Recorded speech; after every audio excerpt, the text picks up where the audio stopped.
this video, we will show how to configure SSL VPN split tunnel for remote users accessing the corporate network using the FortiGate client, but accessing the internet without going through the SSL VPN tunnel. We assume that FortiGate client is already installed on the user's computer.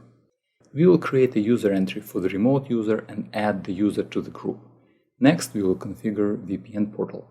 After that, we will configure SSL VPN settings and create SSL VPN firewall policy. First, we are going to configure VPN user on the FortiGate side. Go to User and Device User Definition to create a local user. It's recommended that you add a two-factor authentication for enhanced security. For more details on using a two-factor authentication, please refer to the following video. In the production environment, you are more likely to add a group rather than a single user. We already created a user group under the User and Device User Groups and added our user to it. For networks with many users, consider integrating your user configuration with existing authentication servers through LDAP, Radius, or FortiAuthenticator. Next, configure the SSL VPN portal. Go to VPN, SSL VPN portals. There are 3 pre-configured portals you can choose from. You can also create a new VPN portal. The pre-configured portals differ based on the type of SSL VPN access. Full access contains 2 modes, web mode and tunnel mode enabled.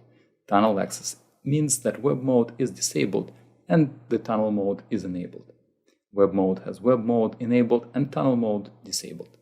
For more details on each of these options, please refer to SSL VPN video on our video site.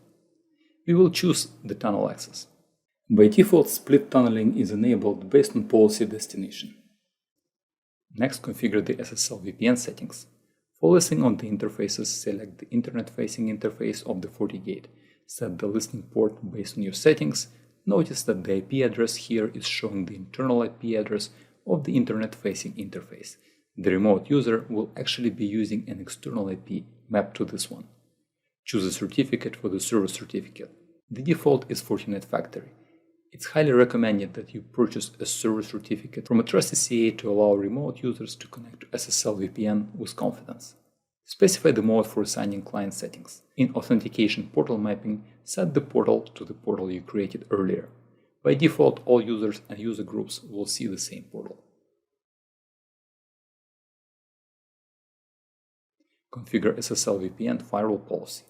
Go to Policy and Objects, Firewall Policy. Fill in the firewall policy name. Incoming interface is the internet-facing interface. We will select SSL VPN tunnel interface. This is a virtual interface bound to all listening physical interfaces you specified in the VPN settings.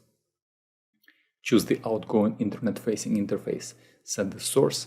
It's mandatory to add a specific user or user group to the source field. Set the destination. You can restrict the destination to a specific internal subnet.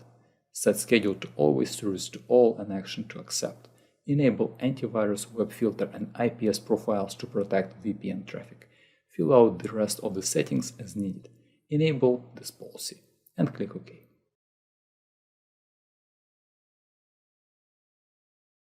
Now we have configured the SSL VPN settings on the FortiGate.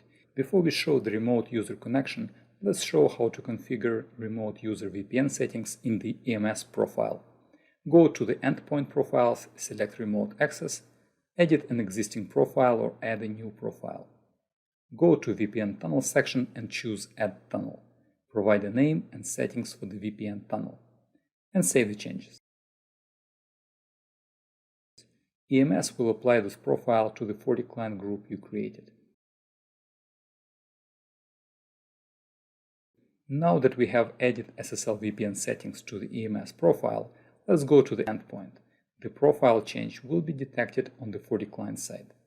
The end user settings for the SSL VPN are already in place, so the end user doesn't have to configure them. Now the user can connect using their login credentials, which were configured earlier on the FortiGate.